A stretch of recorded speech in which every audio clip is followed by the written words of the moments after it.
Ang high school ay parang isang maliit na lipunan kung saan ang may pera ang nanginibabaw at ang mahihina ay inaapi. Sa mundong iyon, pinili ni Namjoon na manatiling hindi pansinin. Dati siyang isang mabait na estudyante, ngunit ngayon ay parang isang kupas na anino na pumapasok sa paaralan para lamang matulog. Wala na nga siyang perang pambili ng tanghalian.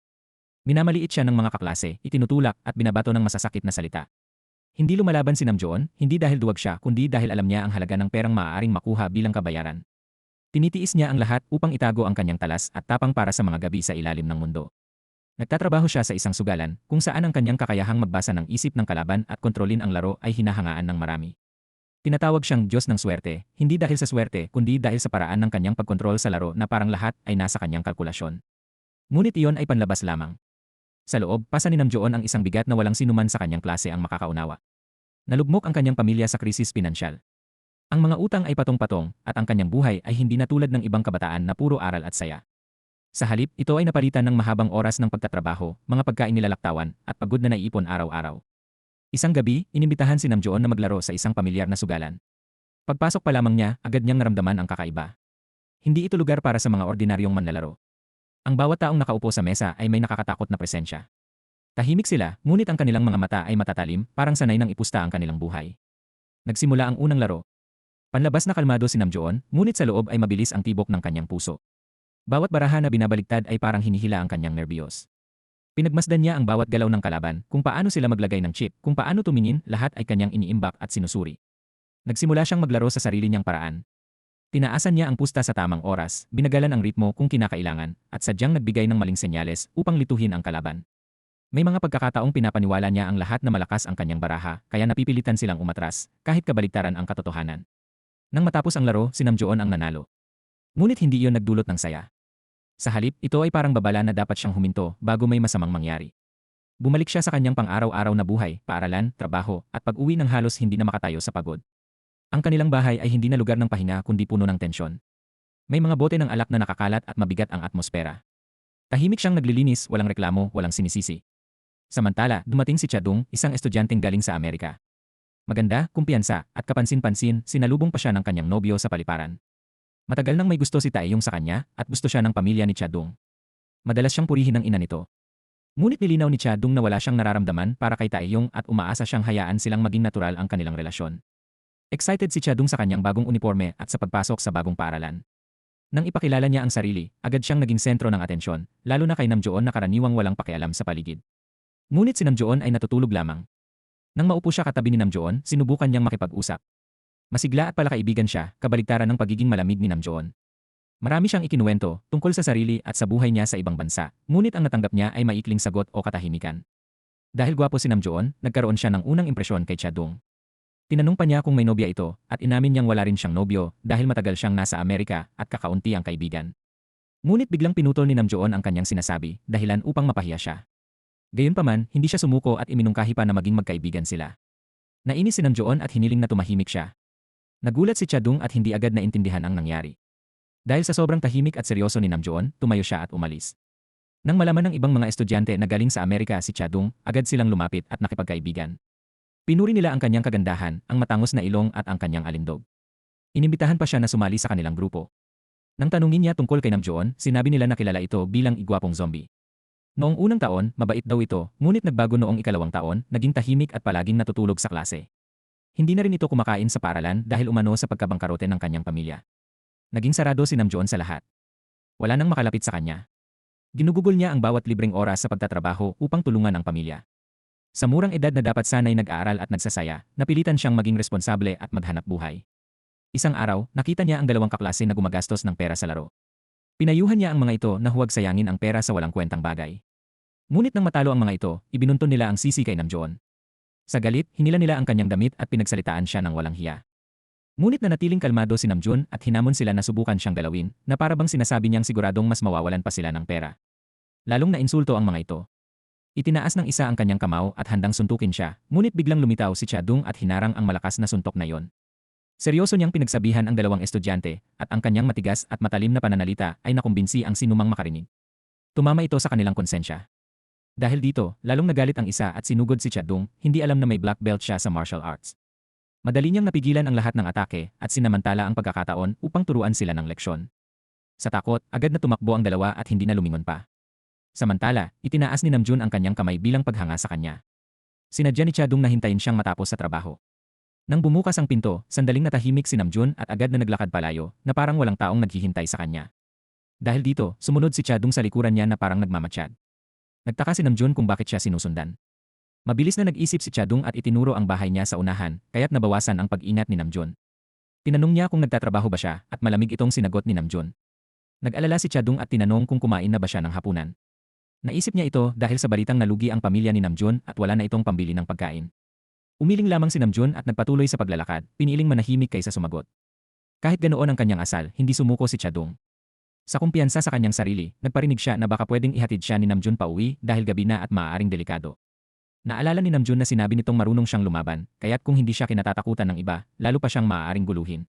Kahit tinulungan siya ni Chadong kanina, nanatiling malamig ang kanyang pakikitungo. Biglang may dumaan na sasakyan ng mabilis at agad hinila ni Namjoon si Chadong palapit sa kanya. Halata pa rin ang gulat sa mukha ni Chadong. Tahimik siyang nagpaalam si Namjoon habang si Chadong ay mumiti at lihim na nagpasalamat. Kinabukasan sa paaralan, tila lutang si Chadong. Nang mapansing wala si Namjoon, nakatitig lamang siya sa bakanteng upuan nito at nalungkot. Kahit yayain siya ng mga kaibigan, hindi siya sumama. Sa halip, pumunta siya sa music room at naalala ang kanyang kabataan, kung paano siya tumugtog ng piano at nanalo ng ikalawang gantimpala dahil sa kanyang kahanga-hangang pagganap. Umupo siya muli sa parehong lugar at tahimik na tumugtog ng isang piyesa. Noong bata pa siya, nangako siya sa kanyang ina na balang araw ay makakamit niya ang unang gantimpala. Ngunit nag-aalala ang kanyang ina sa kanyang pag-aaral at iminungkahi na itigil muna niya ang pagtugtog. Habang umaalingaw-ngaw ang musika, nagising ang isang binata sa sulok. Ang musika lamang ang tila kayang maglabas sa kanya mula sa sarili niyang mundo. Dahan-dahang lumapit si Namjoon dahilan upang magulat si Chadong. Pagmulat niya, nakita niyang nakatayo si Namjoon sa kanyang harapan na parang isang haliging humihinga. Isa lang ang sinabi niya, mukhang maayos ka pa. Pagkatapos ay tumalikod siya at agad na umalis. Parang may pumindot ng bilis kay Chadong kaya't agad siyang sumunod. Hindi naman siya ganito sa lahat, ngunit pagdating kay Namjoon ay iba. Naiinis si Namjoon dahil naistorbo siya at nagbalak ng umalis. Biglang hinawakan ni Chadong ang kanyang kamay, isang kilos na kahit siya ay hindi naintindihan agad. Pareho silang napaatras na parang nakuryente. Upang maibsan ang tensyon, inanyayahan siya ni Chadong na kumain, sinabing masarap ang niluto ng chef. Kahit pakinggan pa lang ay parang nagrereklamo na ang kanyang tiyan. Gumamit pa siya ng parang pilosopikal na paliwanag na ang pagkain ay hindi lang para mabuhay kundi para maramdaman ang kaligayahan. Para kay Namjoon, nakakatawa yon, parang pusa na nagsasalita tungkol sa pilosopiya. Lumapit siya kay Chadong, halos magkadikit na sila. Bahagya siyang yumuko at tumingin sa mga mata nito, saka nagbiro na mas mababa siya ng isang ulo. Napahiya si Chadong ngunit gusto ring sumagot. Biglang may tumawag sa telepono ni Namjoon. Hindi alam kung ano ang sinabi sa kabilang linya, ngunit agad nagbago ang kanyang mukha. Nagmamadali siyang umalis na parang may hinahabol na oras, hindi pinansin ang tawag ni Chadong sa likuran. Dahil dito, naiwan si Chadong na puno ng pag-aalala. Noon, masaya at puno ng pagmamahalan ang pamilya ni Namjoon, isang simpleng kaligayahan na nakakainggit. Ngunit nagbago ang lahat nang biglang magkasakit ang kanyang nakababatang kapatid na si Junhai. Hindi ito inaasahan at walang panahon upang maghanda. Dahil sa pagkabigla, tila nawala ng direksyon ang kanyang ama at nalulong sa alak. Sa isang pagkakataon na hindi siya maayos ang pag-isip, naaksidente ito at naparalisa ang kanyang mga binti. Nang makarinig ng balitang may emergency, agad na tumakbo si Namjoon sa ospital. Parang pinipiga ang kanyang puso sa sobrang kaba. Sinabi ng doktor na kailangan ng operasyon at bone marrow transplant si Junhai. Ang gastos ay napakalaki, sapat para mawalan ng malay ang sinumang makarinig. Sa kalagayan ng kanilang pamilya, halos imposible ang makakuha ng ganoong kalaking halaga. Doon nagsimula ang walang katapusang siklo para kay Namjoon. Sinubukan niya ang lahat ng paraan upang kumita ng pera, kahit ang mga bagay na hindi niya kailanman naisip noon. Sa huli, napunta siya sa isang lugar na puno ng tukso, isang silid na maliwanag sa ilaw ngunit puno ng dilim sa puso ng mga tao. Iyon ay isang paraiso ng sugal, isang lugar kung saan ang mga manlalaro ay binitawan na ang kanilang konsensya, at kung minsan pati ang kanilang katinuan. Hindi pumunta roon si Namjoon para maglaro kundi upang magtrabaho bilang utusan. Ang trabaho ay mukhang simple, ngunit puno ng presyon. Isang maliit na pagkakamali lamang ay maaaring magdulot ng malaking kapalit. Ginagawa niya ang lahat para kumita ng pera, para mabayaran ang gasto sa ospital ng kanyang kapatid. Ang bigat ng responsibilidad ay dumadaganan sa kanyang balikat hanggang sa pati paghinga ay nagiging mahirap. Pag-uwi niya, makikita niya ang kanyang ama na lasing at ang amoy ng alak ay tila kumakapit sa bawat sulok ng bahay. Walang magawa si Namjoon kundi pakiusapan itong tumigil sa pag-inom dahil kakagaling lang nito sa aksidente at kung magpapatuloy, lalong tatagal ang paggaling. Ngunit nanatiling matigas ang kanyang ama, hawak ang bote na parang iyon na lamang ang natitirang kasama niya. Kahit nasasaktan, maraming beses gustong magsalita ni Namjoon, ngunit laging napipigil ang kanyang mga salita. Sa huli, ang nasasabi na lang niya ay magandang gabi, isang simpleng paalam na puno ng lungkot at kawalan ng magawa.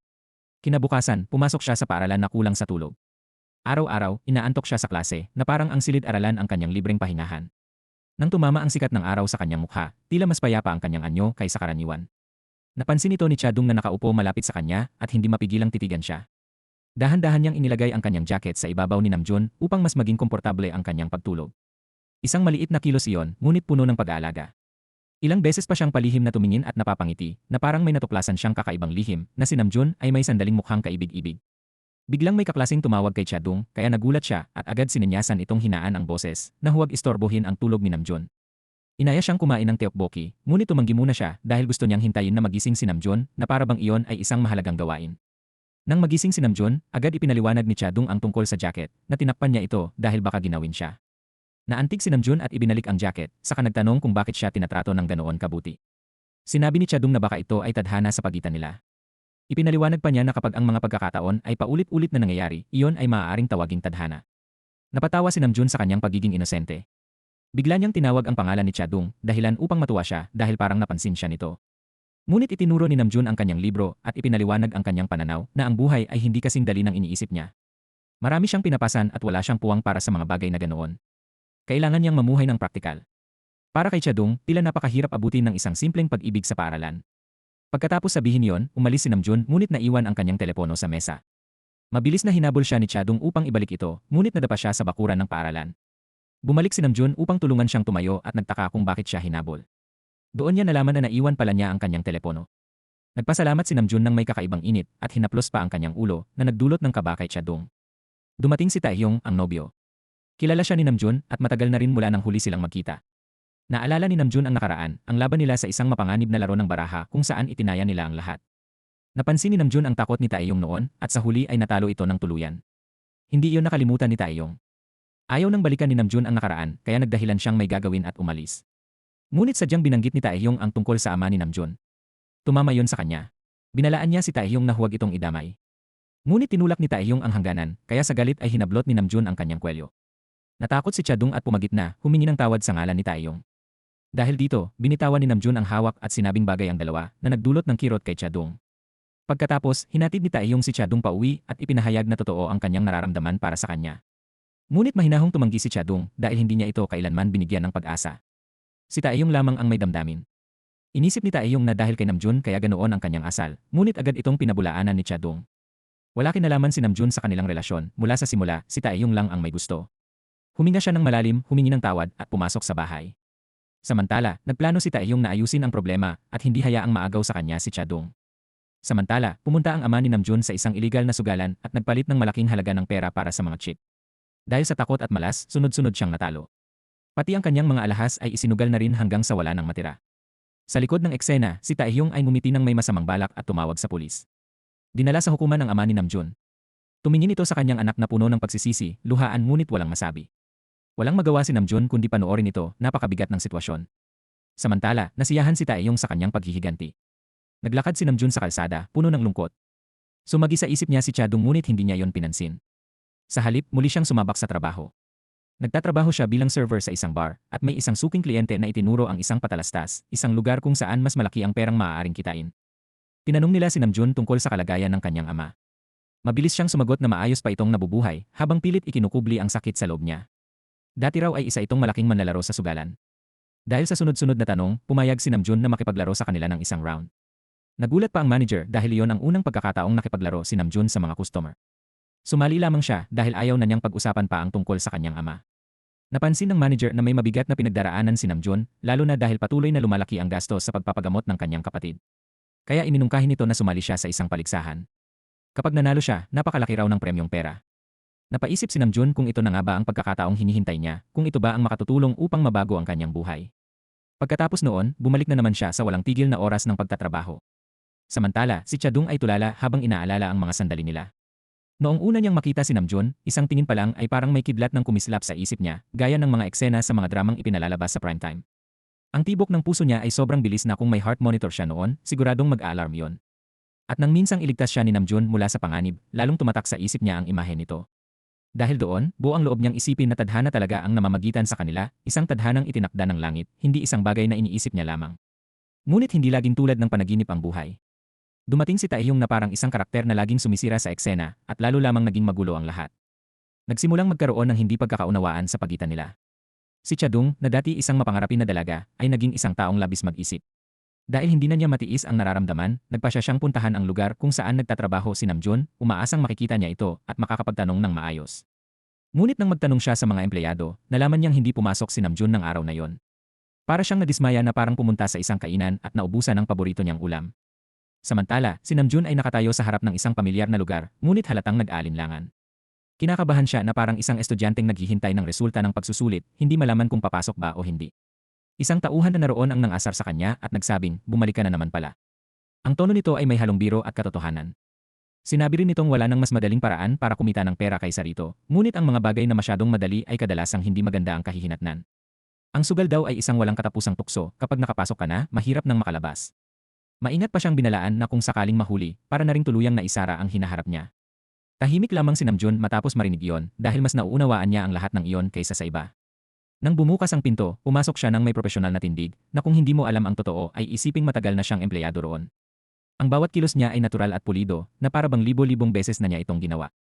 Habang nangyayari iyon, patuloy namang naghihintay si Chadung. Naniniwala siyang kahit paano ay darating si Namjoon. Sa mismong oras na iyon, aksidente niyang nakita ang isang grupo ng mga batang palihim na nagnanakaw sa isang taong nakahiga sa kalsada. Agad na umiral ang kanyang pakiramdam ng katarungan. Lumapit siya at pinagsabihan ang mga ito at ipinakita pa ang kaunting martial arts na natutunan niya. Dahil dito, natakot ang mga bata at nagtakbuhan. Nang balikan niya ang taong ninanakawan, sa kanya nadiskubre na isa itong lalaking lasing at walang kamalay-malay. Naawa si Chadung sa kalagayan nito at hindi niya kayang pabayaan na lang. Kahit hindi niya alam na yon pala ang ama ni Namjoon, buong puso pa rin niya itong tinulungan gaya ng isang tunay na mabuting tao. Samantala, nang matapos ni Namjoon ang shift niya sa tindahan, dumiretso naman siya sa sugalan upang magserbisyo roon. Ang buhay niya ay parang isang paulit-ulit na siklo na walang pause button. Doon, may isang lalaking mukhang gangster na panay ang tingin sa dealer, halatang may masamang balak at naghahanap ng paraan para mandaya. Nang mapadaan si Namjoon, tinawag siya nito at inutusan na bumili ng bagong deck ng baraha na para bang inuutusan lamang ang isang kakilala. Sa kabilang banda, matapos maihatid ni Chadung ang lasing na lalaki sa bahay nito, bahagya siyang nagulat nang makita kung gaano kalaki ang bahay, mas malaki kaysa sa inaasahan niya. Mula sa labas ay ordinaryo lamang ito, ngunit pagpasok sa loob ay kakaiba ang dating, engrande ngunit luma. Natakot siyang baka hindi kayaning umakyat ng lalaki sa hagdan, kaya maingat niya itong inalalayan pataas. Pagpasok niya sa loob ng bahay, lalo siyang nagulat nang makita niyang naroon si Namjoon. Ngunit bago pa man niya lubos na malasap ang tuwa ng muling pagkikita, napansin niya ang mga sugat sa mukha nito. Masakit tingnan ang mga yon. Medyo nailang si Namjoon habang pinapapasok siya sa bahay sa ganoong itsura. Samantalang si Chadung naman ay walang pag-aalinlangang tumingin-tingin sa paligid at nagulat sa sobrang luma ng mga kasangkapan na para bang maaari na iyong ituring na antigong pamana. Mabilis na pumasok si Namjoon upang tingnan ang kalagayan ng kanyang ama. Mabuti na lamang at mahimbing na itong natutulog kaya wala nang dagdag na problema. Pagbalik niya, nakita niyang nakatingin sa kanya si Chadung nang may pag-aalala. Tinanong niya kung nasaan ang first aid kit upang magamot ang mga sugat nito. Nagtaka si Namjoon dahil parang walang takot si Chadung. Nagawa pa niyang ihatid ang isang lasing na lalaki hanggang bahay nang parang simpleng pamamasyal lang iyon sa parke. Sa narinig, umiti lamang si Chadung na parabang pinupuri siya at lalo tuloy hindi alam ni Namjoon kung ano ang magiging reaksyon niya. Naging medyo nakakailang ang atmosfera, ngunit hindi naman lubos na hindi komportable. Marami sanang gustong itanong ni Chadung, ngunit inunahan na siya ni Namjoon at sinabing kahit ano pa ang itanong niya, hindi ang isasagot niya. Napakadiin ng kanyang tono na parabang nagsara siya ng pinto para hindi magpatuloy ang usapan. Ngunit hindi sumuko si Chadung. Tinanong niya ang tungkol sa relasyon nito kay Taeyong. Simple lamang ang sagot ni Namjoon, nagkakilala lamang sila ng nagkataon. Sa panig naman ni Chadung, ipinaliwanag niyang si Taeyong ay anak ng kaibigan ng kanyang ina. Kilala niya ito bilang anak ng kaibigan ng kanyang ina at bilang nakatatandang kapitbahay nila noon pang bata siya. Nang marinig iyon, medyo gumaan ang loob ni Namjoon dahil kahit paano ay nabawasan ang maling akala sa isip niya. Muling napatingin si Chadung sa mga tropeyong nakasabit sa bahay at naitanong kung dati bang manlalaro ng baraha ang ama nito. Sandaling natahimik si Namjoon na para bang pinag-iisipan muna ang sasabihin bago niya sinagot na nakaraan na lamang ang lahat ng iyon. Matagal nang tumigil ang kanyang ama sa paglalaro. May kaunting talento si Namjoon at mula pagkabata ay hilig na niya ang larong iyon. Mukhang simple pakinggan, ngunit marami pang hindi nasasabi sa likod nito. Naging mausisa si Chadung tungkol sa mga sugat sa kanyang mukha, ngunit direkta itong tinanggihan ni Namjoon. Ang sagot niya ay malamig na parang yelo, kaya't nadismaya si Chadung at nagpaalam na lamang upang umuwi. Kahit medyo malamig ang kanyang mga salita, hindi pa rin nakalimutan ni Namjoon na paalalahanan siyang mag-ingat. Paglabas niya ng pinto, huminto si Chadung at nag-isip. Sinasabi ng isip niya na umuwi na, ngunit ang puso niya ang nagsasabing bumalik. Tulad ng dati na naig ang puso. Bumalik siya, binuksan muli ang pinto, at nakiusap na hayaan siyang gamutin ang kanyang mga sugat na may mapagkumbabang tingin sa kanyang mga mata. Naantig si Namjoon sa kanyang katapatan. Matagal na rin mula nang maramdaman niya ang ganitong simpleng pag-aalaga. Maingat na nilagyan ni Chadong ng gamot ang bawat sugat at habang ginagawa iyon ay ramdam ang kanyang pag-aalala. Samantalang si Namjoon naman ay nakangiti pa rin na parang walang problema. Ito na ang ikatlong pagkakataon na nagkita sila ng hindi inaasahan. Kung hindi man ito matatawag na tadhana, mahirap itong ipaliwanag. Tahimik lamang nang ngumiti si Namjoon, ngunit may kakaiba sa paraan ng kanyang pagtingin sa kanya. Patuloy siyang inaasar ni Chadong hanggang sa mapatawa siya at bahagya niyang hinawakan ang sugat malapit sa kanyang labi. Dahil sa sandaling iyon, napalunok si Chadong, halo ng kaba at damdamin. Napansin ni Namjoon na nakatitig siya, kaya tinawag niya ang kanyang pangalan. Ngunit tila wala sa sarili si Chadong dahil nakatuon pa rin ang kanyang paningin sa mga labi nito. Hindi niya mapigilan ang sarili at bahagyang hinalikan ang bahagi malapit sa labi kung saan nilagyan niya ng gamot. Nagulat siya sa sarili niyang ginawa at agad na naghanap ng dahilan upang tumakbo palayo. Ngunit hinawakan ni Namjoon ang kanyang kamay at hindi siya pinakawalan. Hinila siya nito palapit at kusang hinalikan sa labi, ngunit may pag-ingat, tila hinihintay ang kanyang pahintulot. Nang maramdaman ang pagsang-ayon ni Chadong, naging mas matindi ang kanyang halik. Nagpalitan sila ng isang mainit at masidhing halik na tila ayaw matapos. Isang malakas na inday sa loob ng silid ang nagpahinto sa kanila. Pagdating ni Chadong sa bahay, hindi niya mapigilan ang saya. Pakiramdam niya ay nahulog siya sa alindog ni Namjoon kaya siya kumilos ng ganoon. Kinabukasan, tiningnan ni Namjoon ang sarili sa salamin at hinawakan ang sugat sa kanyang labi, saka napangiti sa alaala ng halik kagabi. Biglang pumasok ang kanyang ama at nagulat siya. Napansin ng ama ang sugat sa kanyang noo at nagtanong kung ano ang nangyari. Upang hindi mag-alala ang kanyang ama, sinabi ni Namjoon na nasugatan siya sa trabaho sa construction site. Mas lalo tuloy nakaramdam ng pagkakasala ang kanyang ama, iniisip na pinaghihirapan ng kanyang anak ang lahat. Pakiramdam nito ay pabigat lamang siya kasama si Junhai. Dahan-dahang tinapik ni Namjoon ang kanyang balikat upang aliwin siya. Para sa kanya, hindi mahalaga ang hirap, gagawin niya ang lahat para sa pamilya at naniniwala siyang darating din ang magagandang araw para sa kanila. Bago pumasok sa paaralan, pinaalalahanan pa niya ang kanyang ama na magpahinga ng maaga.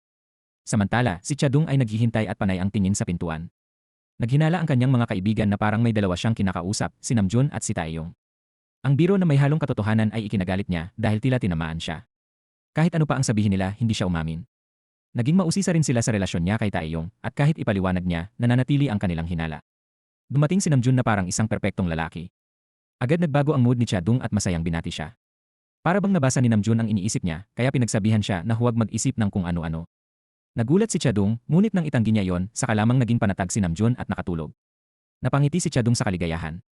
Pagsapit ng tanghalian, umalis ang lahat at silang dalawa na lamang ang naiwan sa silid-aralan. Sakto ang pagkakataon. Tahimik na pinagmasdan ni Chadong ang mukha ni Namjoon na parang isang obra. Hinawakan pa niya ang kanyang pisngi, dahilan upang magising siya. Pagkagising, agad niyang tiningnan ang oras at nagmamadaling umalis, hindi na kumain at tumakbo papunta sa trabaho. Nakita yon ni Chadong at agad siyang sumunod. Gusto niyang ipaliwanag ang nangyari kahapon, ngunit yumuko si Namjoon at ginaya ang pagmuso niya, sabay biro kung gusto pa ba niya ulit. Namula si Chadong at itinulak siya, sinasabing hindi lang siya ang nakinabang sa nangyari. Nag-isip si Namjoon kung ano ang dapat niyang gawin. Samantala, kumuha si Chadong ng isang pakete ng tinapay mula sa kanyang bag at kusang inilagay ito sa kamay ni Namjoon, maingat na pinaalalahanan siyang kumain ng maayos at huwag laging nagpapalipas ng gutom hanggang sa mapagod ng husto. Tinanggap iyon ni Namjoon at balak nang umalis, ngunit agad siyang hinawakan ni Chadong at tinanong kung maaari ba nilang pag-usapan muli ang nangyari kagabi. Nagkunwari si Namjoon na walang alam at nagkakamot ng ulo, na parang hindi niya naintindihan ang sinasabi nito. Biglang natigilan si Chadong at nag-alinlangang ipaliwanag. Agad siyang pinigilan ni Namjoon at diretsahang sinabi na yon ay halik, hindi basta halik lang. Wala man lang siyang bakas ng hiya sa pagsabi nito, kaya lalo pang natigilan si Chadong. Lumapit siya at bahagyang yumuko, saka sinabi na gusto rin niya yon. Napatawa si Chadong at halos hindi makapagsalita, saka marahang sinuntok siya sa balikat at tinawag na walang hiya.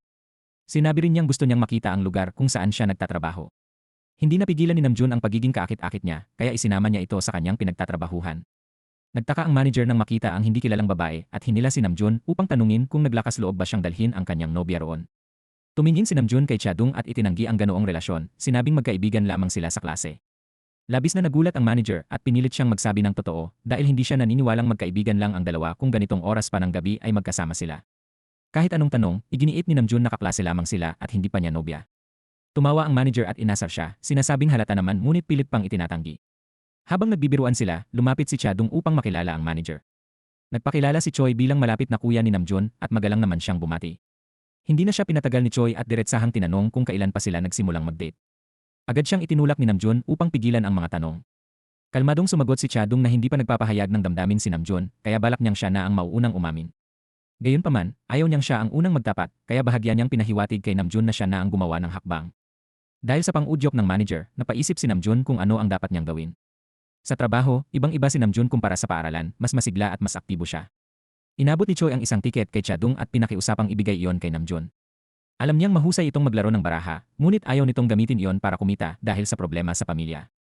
Sinubukan ni Chadong na magtanong tungkol sa itinatago ni Namjoon, ngunit hindi nagbahagi si Choi at sa halip ay nakiusap na siya na lamang ang kumausap kay Namjoon upang kumbinsihin itong sumali sa paligsahan.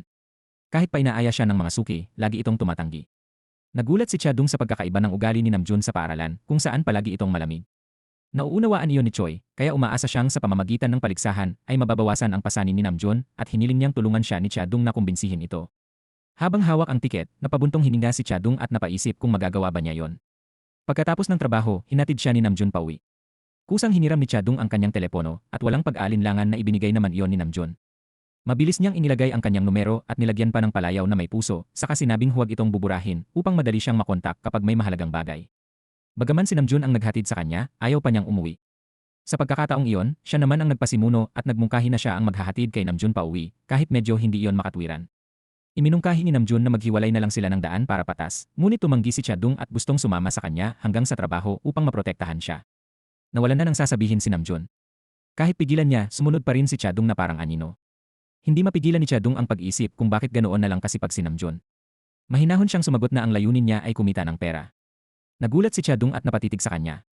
Dahil sa tingin iyon, unang beses nagbuka si Namjoon at ikinuwento ang tungkol sa kanyang kapatid na may sakit, bata pa lamang ay nagkaroon na ito ng malubhang karamdaman. Nakaramdam ng hiya si Chadong at humingi ng paumanhin dahil hindi niya yon alam. Magkasama silang pumunta sa tindahan. May isang customer na nagtanong kung nobya ba niya si Chadong at agad naman itong sumagot ng oo. Pinuri pa siya ng customer at sinabing napaka-cute niya dahil pumupunta pa siya roon habang nag-aaral. Para kay Chadong, hindi mahalaga kung saan siya nag-aaral, kung matalino ka, kahit saan ka mag-aral ay magaling ka, basta't makasama lang niya si Namjoon. Pinagtawanan siya ni Namjoon at sinabing halatang mahina siya sa pag-aaral. Pagkatapos, inayos niya ang mga paninda sa istante. Sumunod si Chadong upang tumulong. Tinanong siya ni Namjoon kung bakit palagi siyang sumusunod at kung wala bang sinasabi ang kanyang mga magulang. Ikinuwento ni Chadong na dati siyang nakatira sa Amerika at namuhay ng mag-isa kaya't hindi siya nasasakal ng pamilya. Dahil dito, hindi na nagtanong pa si Namjoon. Habang nag-aayos sila, aksidenteng nagdikit ang kanilang mga kamay. Biglang napaatras si Chadong at namula na parang kamatis, hindi makatingin sa kanya. Ngumiti si Namjoon at inasar siya, sinasabing mas higit pa ang nagawa nila kaysa sa simpleng paghawak ng kamay, kaya wala nang dapat ikahiya. Nahihiya ngunit napapangiti si Chadong at marahang sinuntok siya. Pagkatapos, hinatid siya ni Namjoon pauwi. Masayang itinuro ni Chadong ang kanyang bahay upang mas maging malapit ang pakiramdam nila. Bago umalis si Namjoon, bigla siyang tumakbo at niyakap ito mula sa likuran, saka pinakiusapan na huwag lumingon dahil nahiya siya at excited na makita siyang muli kinabukasan. Masayang pinanood ni Namjoon ang kanyang pag-alis. Ngunit lahat ng iyon ay nasaksihan ni Taeyong.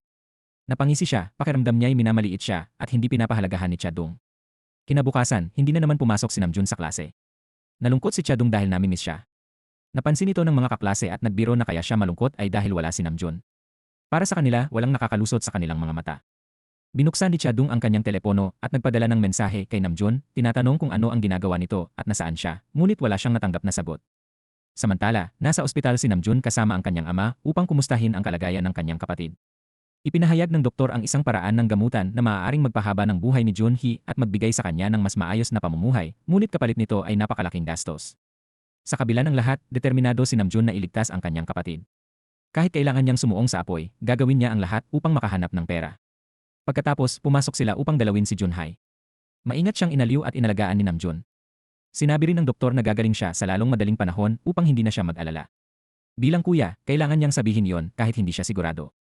Napansin ni Junhee na pumayat na si Namjoon. Upang makausap siya ng pribado, pinakiusapan niya ang kanilang ama na bumili ng juice. Matagal niyang tinitigan ang kanyang kuya at pinayuhan itong huwag nang ipilit ang sarili para sa kanyang gamutan. Ayaw niyang maging pabigat. Hindi napigilan ni Namjoon ang kanyang emosyon at malakas niyang sinabi na huwag niyang sabihin yon dahil hindi niya kailanman itinuring na pabigat si Junhee. Alam ni Junhee kung gaano kamahal ang operasyon at ayaw niyang makita ang kanyang kuya na naghihirap. Naluha si Namjoon at hindi makapagsalita. Sa likod ng pinto, tuluyan siyang napaiyak, lahat ng matagal na niyang kinikimkim na damdamin ay sumabog. Hindi alam ni Namjoon ang gagawin kaya naglakad-lakad siya sa kalsada ng walang direksyon. Tinawagan siya ng manager na si Choi at pinapunta siya sa lugar. Nandoon na si Taeyong matagal nang naghihintay. Pagdating pa lang ni Namjoon, agad silang nagkita. Hindi malinaw kung ano ang balak ni Taeyong, ngunit agad itong tumayo at hinamon si Namjoon na maglaro. Kung mananalo si Namjoon, hindi na siya magpapakita muli sa harap nito. Ngunit kung matatalo siya, hindi na niya dapat pasayahin pa si Chadong. Natawa si Namjoon sa sinabi. Hindi naman niya kailanman pinasaya si Chadong, sa halip si Chadong ang unang nakaantig sa kanya. Kahit hindi pa sila opisyal, pinakikialaman na sila ni Taeyong, kaya lalo niyang gustong makuha si Chadong. Nagalit si Taeyong at hinablot ang kanyang damit, ngunit hindi iyon pinansin ni Namjoon. Kalmado niyang binalaan si Taeyong na kung nais nitong mamuhay ng tahimik, huwag na siyang gambalain dahil kung hindi, hindi niya alam kung ano ang magagawa niya. Biglang may dumating na mensahe na nagpatawag kay Namjoon sa harap ng isang gusali at aksidenteng nabasa rin yon ni Taeyong. Bago umalis, pinaalalahanan ni Namjoon ang manager na huwag na siyang tawagin para ayusin ang ganitong kaguluhan. Sa gitna ng malakas na ulan mula sa loob ng sasakyan, pinanood ni Taeyong ang lahat at tumawag sa pulis. Habang naglilinis si Namjoon, biglang dumating ang mga pulis at hinuli ang lahat. Tuliro si Namjoon habang isinasama siya. Nakita niya si Taeyong na nakangisi at doon niya naalala na ito rin ang nagsumbong sa kanyang ama noon. Ngayon, ginamit na naman ito ang parehong paraan laban sa kanya. Sa sobrang galit, sinubukan niyang sugurin si Taeyong, ngunit napigilan siya ng pulis at itinulak papasok sa sasakyan. Masayang tumawa si Taeyong na para bang tuluyan na niyang winasak si Namjoon. Samantala, labis ang pag-aalala ni Cha-dong nang hindi pumasok si Namjoon at hindi siya makontak. Ang kanyang mga kamay ay nakaposas habang si Namjoon ay tahimik na nakatingin sa labas ng sasakyan. Bumuhos ang ulan na parang sumasalamin sa kanyang nararamdaman. Naalala niya ang mga sinabi ni Cha-dong na nais niyang makita siyang magbago upang hindi siya mahiya rito. Nagdaan sila sa isa't isa nang hindi nagkikita. Ikinulong si Namjoon sa isang silid, hawak pa rin ang perang kanyang kinita. Lumapit ang isang pulis at tinawag siya na ikinagulat niya. Pinagsabihan siya na huwag nang ulitin ang kanyang ginawa at pinapahanap ng tagapag-alaga. Nagsinungaling si Namjoon na wala siyang tagapag-alaga, ngunit hindi ito tinanggap ng pulis at pinilit siyang tumawag sa pamilya. Nanatili siyang tahimik, sinusubok ang pasensya ng pulis. Samantala, nagmamadaling tumakbo si Cha-dong upang hanapin si Choi at sinabi na buong araw niyang hindi nakita si Namjoon. Sa oras na yon, dapat ay nagtatrabaho ito. Tinawagan din ni Choi ngunit hindi rin siya makontak. Naghinala sila na may nangyaring masama, lalo na't si Taeyong ay nanggugulo kay Namjoon. Nang makatanggap sila ng tawag mula sa istasyon ng pulis, agad silang nagmadaling pumunta roon. Tinawag nila si Namjoon nang may pag-aalala. Ngunit hindi siya makaharap sa kanila at umiwas ng tingin, nahihiya kay Cha-dong. Ipinaliwanag ng pulis ang kanyang kaso. Kahit bata pa siya, ang pakikilahok sa ilegal na pagsusugal ay isang seryosong krimen. Matapos ang investigasyon, maaaring dalhin si Namjoon sa juvenile court. Wala siyang nagawa kundi ibaba ang kanyang ulo sa pagsisisi. Ginawa ni Choi ang lahat upang mailabas siya dahil alam niyang mabuti siyang bata na napilitan lamang ng sitwasyon. Ayaw ni Namjoon na mapunta sa ganoong lugar dahil pinilit lamang siya ng kanyang kalagayan. Pinakalma ng pulis si Choi at sinabing iwi muna si Namjoon. Kapag may abiso, kailangan nila siyang dalhin muli. Tumingin si Choi kay Namjoon, ngunit umiwas ito ng tingin dahil sa hiya. Tinapik siya ni Choi sa balikat bilang pag-aliw. Dahil sa pangyayaring iyon, napilitan ding magsara ang tindahan ni Choi, ngunit hindi niya sinisi si Namjoon. Ngayon, kailangan niyang maghanap ng bagong paraan upang kumita. Naantig si Namjoon sa kabutihan ni Choi at nagpasalamat sa kanyang tulong. Nang kumustahin siya ni Cha-dong, malamig ang naging tugon ni Namjoon at ayaw niyang sumagot. Nanghihina si Cha-dong at tinanong kung kailangan ba talagang gawin yon. Habang may pagkakataon siyang sumali sa isang lehitimong paligsahan, pinili pa rin ni Namjoon na magtrabaho sa isang iligal na sugalan. Sinabi lamang ni Namjoon na hindi siya pumunta roon upang magsugal. Kahit si Cha-dong ay hindi makapaniwala. Nagtaka siya, legal naman ang paligsahan at hindi ipinagbabawal sa mga kabataan, kaya bakit ayaw sumali ni Namjoon? Kaya naman niyang manalo, ngunit may sariling dahilan si Namjoon na matagal bago niya naibahagi. Ipinaliwanag niya na dahil sa pagsusugal ng kanyang ama kaya nauwi sa ganitong kalagayan ang kanilang pamilya. Para sa kanya, ang pagtanggap ng premyo mula sa ganoong kompetisyon ay halos kapareho lamang ng pagsusugal. Nagalit si Cha-dong at ipinaglaban ang kanyang punto. Inilabas niya ang tiket ng lehitimong paligsahan at inilagay iyon sa kamay ni Namjoon. Wala na raw itong mas mabuting pagpipilian. Ang mas ikinagalit niya ay kung paano hinahayaan ni Namjoon na lalo pang lumala ang kanyang kalagayan, na lalo lamang nagpapasakit sa kanya. Umaasa siya na gagamitin ni Namjoon ang kanyang isip upang makita kung ano ang tunay na mahalaga. Malungkot na umalis si Cha-dong. Naiwan si Namjoon, mahigpit na hawak ang tiket, tahimik at walang masabi. Sa bahay, matagal nang naghihintay ang kanyang ama, may nakahandang baraha at chip para sa kanya. Napabuntong hininga si Namjoon at naupo. Hinamon siya ng kanyang ama na maglaro. Narinig na nito mula kay Choi ang tungkol sa tiket sa paligsahan. Kung mananalo si Namjoon, kailangan niyang sumali, ngunit kung matatalo siya, ang ama naman ang sasali. Matagal na mula nang huli silang maglaro. Nag-isip si Namjoon habang pinagmamasdan ang kanyang ama na namamahagi ng baraha. Habang gabi na, hindi makatulog si Cha-dong sa sobrang pag-aalala. Napansin ng kanyang ina ang kanyang kalungkutan at lumapit upang kausapin siya, tinatanong kung may problema at kung paano siya matutulungan. Bilang kanyang ina, ito ang pinakamalaking sandigan ni Cha-dong, kaya nagawa niyang magbukas ng kanyang damdamin. Inamin ni Cha-dong na may gusto siyang lalaki, ngunit tila parang tanga ito. Wala naman itong masamang hangarin, nais lamang niyang manatili sa tabi nito. Ngunit sa tuwing tinitignan siya ni Namjoon, puro sakit ang nakikita niya. Dahil dito, hindi niya napigilang umiyak at ikinuwento ang lahat sa kanyang ina. Lumapit ang kanyang ina at marahang yakap siya, inaalo. Sinabi nitong darating ang panahon na mauunawaan ng lalaki ang nararamdaman niya kahit hindi niya ito sabihin. Ibinahagi rin ng kanyang ina na ang pag-ibig ay minsan hindi balanse, ngunit kapag mas minamahal mo ang isang tao, lalo itong nagiging buo at iyon ang bahagi ng paglago ng isang tao. Ang pag-ibig na may sakit ay tunay na pag-ibig kapag minamahal mo ang isang tao ng buong puso at isipan. Dahil sa mga salitang iyon, naunawaan ni Chadong ang kanyang nararamdaman. Emosyonal siyang niyakap ang kanyang ina at umiyak na parang bata. Kahit hindi alam ng kanyang ina kung sino ang lalaking iyon, sinabi nitong maswerte ito na mahal siya ni Chadong. Kinabukasan, humarap si Namjoon sa hukuman. Tinanong siya ng hukom kung may nais siyang sabihin. Inihanda na niya ang kanyang sasabihin. Huminga siya ng malalim at malinaw na ipinaliwanag ang kanyang panig. Inamin niya ang lahat ng kanyang ginawa, sinuri ang kanyang sarili ng mahigpit, at nangakong hindi na mauulit ang ganitong bagay. Saglit siyang tumingin sa kanyang ama na naroon sa ibaba, ngunit muling isinara ang kanyang emosyon. Iginiit ni Namjoon na hindi siya nagsusugal. At kung mangyari muli ang ganoong sitwasyon, gagawin pa rin niya ang parehong desisyon. Kahit kailangan niyang magbenta ng gamot at magtiis ng pananakit, magtatrabaho pa rin siya upang kumita ng pera para sa pagpapagamot ng kanyang kapatid. Alam niyang mali iyon, ngunit wala na siyang ibang paraan. Naantig ang hukom sa kanyang sinabi. Matapos suriin ang kanyang kaso, nang hinayang ito dahil bata pa si Namjoon at may panganib na tuluyang maligaw ang kanyang buhay. Dahil ito ang kanyang unang paglabag, menor de edad pa siya, at mahirap ang kanyang kalagayan, pinatawan siya ng pinakamagaan na parusa. Masaya ang kanyang tagapag-alaga, at si Namjoon naman ay yumuko bilang pasasalamat sa desisyon ng hukom. Sa paaralan, naging usap-usapan ang kanyang kaso. Nagtaka si Chadong kung ano ang tinitingnan ng mga kaklase at hinablot ang telepono upang makita. Pinipigilan niya ang galit na sumiklab sa kanya. Pagpasok ni Namjoon sa silid-aralan, tinuro siya ng mga kaklase at tinanong kung may mukha pa ba siyang pumasok. Malakas na sinigawan sila ni Chadong na tumahimik. Pinagtanggol niya si Namjoon at sinabihan ang mga ito na puro paninira lamang ang ginagawa nila imbes na magmalasakit. Binalaan pa niya na kapag may kumalat na masamang chismis tungkol kay Namjoon, hindi niya iyon palalagpasin. Pagkatapos, hinila niya si Namjoon palabas ng silid. Inakala ni Namjoon na galit sa kanya si Chadong, ngunit kabaligtaran ang nangyari, mas magaan ang pakikitungo nito sa kanya. Dahil dito, gumaan din ang pakiramdam ni Namjoon. Nagtaka siya kung bakit ganoon na lamang kabuti si Chadong sa kanya. Mukhang mabagal umunawa si Namjoon at hindi pa rin niya napapansin ang damdamin nito, kaya kinailangan pang diretsahang sabihin ni Chadong ang nararamdaman niya. Dahil sa payo ng kanyang ina, mas naging malinaw sa kanya ang kanyang emosyon. Para kay Namjoon, mahirap unawain ang pag-ibig at tama lamang na tawagin siyang tanga. Simula nang makilala niya si Chadong, nagbago ang buhay nito. Ngunit para kay Namjoon, ang pag-ibig ay hindi ang pinakamahalagang bagay. Hindi niya dapat ipaglaban ang isang bagay na wala sa kanya. May sarili siyang landas na tatahakin, at mula pa sa simula, magkaiba na sila ng pinanggalingan. Ipinahayag ni Namjoon ang kanyang pasasalamat kay Chadong dahil sa lahat ng oras at kabutihang ipinakita nito sa kanya, at pagkatapos ay malamig na umalis. Agad siyang tinawagan ni Chadong at nag-atubili si Namjoon bago sagutin ang tawag. Tumakbo siya papunta sa kanya at ipinaliwanag na hindi siya titigil sa pagsunod sa tadhana ng kanyang buhay at patuloy niyang hahanapin si Namjoon. Hindi na kailangang gumawa ng anuman si Namjoon, hayaan na lang daw niyang mahalin siya nito. Nawala ang epekto ng mga salita ni Namjoon. Kusang hinila ni Chadong si Namjoon at hinalikan ito at tumugon din siya. Sa pagkakataong iyon, ipinahayag ni Chadong ang kanyang pag-ibig na labis na ikinagulat ni Namjoon. Pagkatapos nito, pumunta si Namjoon sa ospital.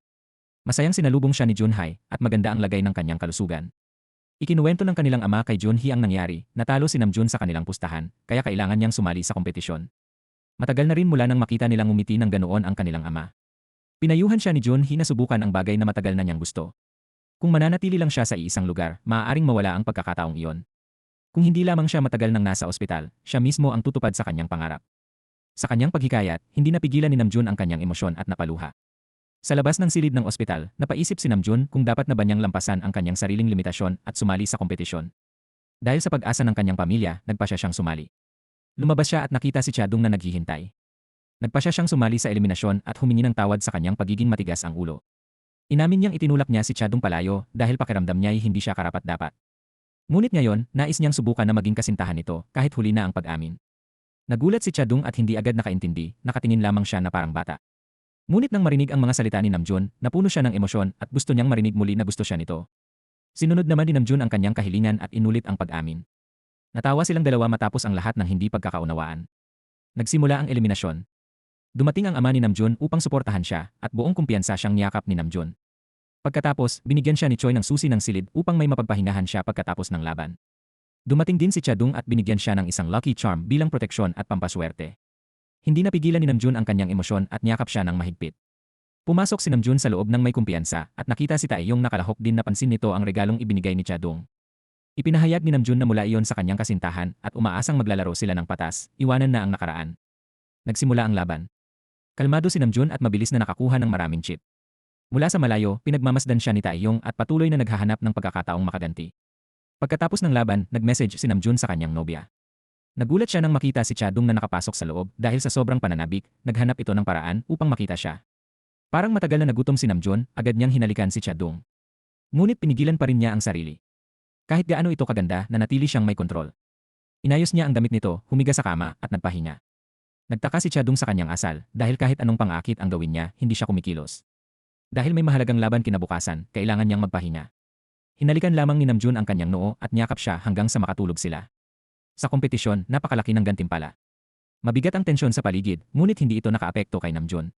Nasa huling 10 kalahok na sila at muli silang nagkaharap ni Taeyong. Isa lamang sa kanila ang maaaring manalo. Matindi ang laban. Pinagmamasdan ng mga manonood ang bawat galaw. Mahusay si Namjoon sa pagbabasa ng ekspresyon ng kalaban at nanatiling kalmado sa pagsusuri. Isa-isa, natanggal ang ibang kalahok. Sa isang round, umatras si Namjoon at pinag-aralan ang galaw ni Taeyong, ngunit hindi niya mabasa ang iniisip nito. Tumaya si Taeyong ng lahat ng kanyang chip at tinalo ang isang kalabang nakasalamin. Sa huli, silang dalawa na lamang ang natira. Ramdam ni Namjoon ang tensyon dahil sa lakas ng kanyang kalaban. Sa ospital, kinakabahang pinapanood ni Junhee ang laban. Dumating din ang pamilya ni Namjoon, puno ng pag-asa at tiwala sa kanya. Hindi masama ang mga barahan ng dalawa, ngunit hindi mabasa ni Namjoon ang isip ni Taeyong. Unti-unti nilang tinaasan ang pusta. Dahil sa kanyang talino at talas ng isip, pinag-aralan ni Namjoon ang sitwasyon. Sa huli, pareho nilang itinaya ang lahat. Naunang nagbukas ng baraha si Taeyong, na naging disadvantage kay Namjoon dahil napakababa ng sansa niyang manalo. Tumawa si Taeyong, akala'y panalo na siya. Ngunit hindi pa tapos ang laban, hindi pa nabubuksan ang huling baraha. Biglang nagbago ang kanyang ekspresyon at napuno ng kaba. Tahimik na nagdasal si Namjoon, umaasang kahit minsan ay mabuhay siya para sa sarili niya. Punong-puno ng kaba at pag-asa, unti-unting binuksan ang huling baraha. Tumayo si Namjoon sa tuwa, hindi makapaniwala sa kanyang nakita, nanalo siya sa kompetisyon. Sa wakas, sa kanya na ang kampeonato. Hindi pa rin makapagsalita si Taeyong. Sa galit, mahigpit niyang ikinuyom ang kanyang kamao at napaiyak, ngunit pilit pa rin siyang kumilos ng kalmado. Lumapit siya upang batiin si Namjoon. Nang tumingin siya sa ibaba ng entablado, nakita niyang masayang sumisigaw si Chadong para sa kanyang kasintahan at lalo lamang siyang nakaramdam ng matinding pagkatalo. Masayang tumingin si Namjoon kay Chadong at sa kanyang mga mata ay bakas ang pasasalamat at lambing. Nagulat ang buong paaralan sa panalo ni Namjoon at halos lahat ay hindi makapaniwala. Lubos na ipinagmamalaki siya ni Chadong. Ngunit buong araw na hindi man lang nagpadala ng mensahe si Namjoon. Para kay Chadong, sobra na yon. Napansin ng guro na wala siya sa sarili, kaya kinatok siya sa ulo upang magising ang kanyang isip. Samantala, pinagalitan si Namjoon ng guro dahil sa dami ng araw na hindi siya pumapasok. Ayaw rin naman iyon ni Namjoon. Nagbiro pa siya sa kanyang advisor, ngunit inayos ng kanyang ama ang kanyang asal. Hinikayat siya ng guro na mag-aral ng mabuti dahil hindi makakatulong ang puro laro sa pagkakaroon ng magandang kinabukasan. Nang malaman ng guro ang kanyang pagkapanalo, binati siya nito at binanggit pang naghintay si Chadong sa kanya buong araw. Naunawaan iyon ng kanyang ama, kaya sinabi nitong mauuna na siyang umuwi upang mabigyan ng oras si Namjoon kasama ang kanyang kaibigan. Agad namang tumakbo si Namjoon na parang hangin upang hanapin ang kanyang minamahal na kasintahan. Sa music room, masayang tumutugtog si Chadong ng piano. Nang buksan ni Namjoon ang pinto at pumasok, agad siyang huminto at masayang sinalubong siya. Tinawag pa niya itong lumapit agad sa kanya. Isinandal ni Chadong ang kanyang ulo sa balikat ni Namjoon at sapat na para sa kanya ang simpleng makaupo sa tabi nito. Inamin din niya na pinag-aralan niya ang larong kinahihiligan ni Namjoon at naniniwala siyang unti-unti ring mamumulaklak ang lahat. Sinabi ni Namjoon na mas mabuti sigurong magpatuloy siya sa pagtugtog dahil kapag tumutugtog si Chadong, iyon ang sandaling siya ang pinakaseryoso at pinakamaningning sa kanyang likas na kagandahan. Pinagbigyan siya ni Chadong at tumugtog ng isang napakalambing at kaaya-ayang piyesa para sa kanya. Parang sumasalamin ang lahat ng ito sa mga pinagdaanan ni Namjoon. Mula sa kabiguan hanggang sa kasalukuyan, napatunayan niyang may halaga ang lahat ng kanyang pagsisikap. Lubos nang nahulog si Namjoon sa pag-ibig at itinaya na niya ang lahat kay Chadong. Sa ospital, nanaginip si Junhee tungkol sa kanilang ina. Sinabihan siya nito na huwag nang mag-alala at manatili sa tabi ng kanyang ama at kuya. Si Junhee na raw ang bahalang mag-alaga sa pamilya bilang kapalit ng kanilang ina. Pagtingin niya sa labas ng bintana, sinabi ni Junhee na gusto niyang lumabas at muling makita ang ganda ng buhay. Samantala, naglalakad sina Chadong at Namjoon sa dalampasigan. Matagal nang gustong malaman ni Namjoon kung bakit siya nagustuhan ni Chadong. Ngunit para kay Chadong, hindi naman kailangan ng dahilan para mahalin ang isang tao. Gusto niya si Namjoon dahil nananatili itong totoo sa sarili. Ayaw niya sa pag-ibig na kailangang ipaliwanag dahil kapag tunay mong gusto ang isang tao, wala ka nang hinahanap pang dahilan. Umaasa si Chadong na habang buhay silang mananatiling magkasama. Ang mga salitang iyon ang siya ring gustong sabihin ni Namjoon. Naghalikan sila ng buong init at damdamin, at sa halik na iyon ay tila tuluyang nagtapos ang lahat ng kanilang pagod at sakit habang sabay nilang hinarap ang hinaharap. Sa pagtatapos ng kwento, iniwan ng paglalakbay ni Namjoon sa atin ang parehong hapdi at init sa puso. Mula sa isang binatang estudyanteng itinulak sa sukdulan na isinugal ang kanyang kinabukasan sa madilim na mundo ng mga baraha upang buhatin ang napakalaking utang ng kanyang pamilya, tila iniwan na siya ng buong mundo.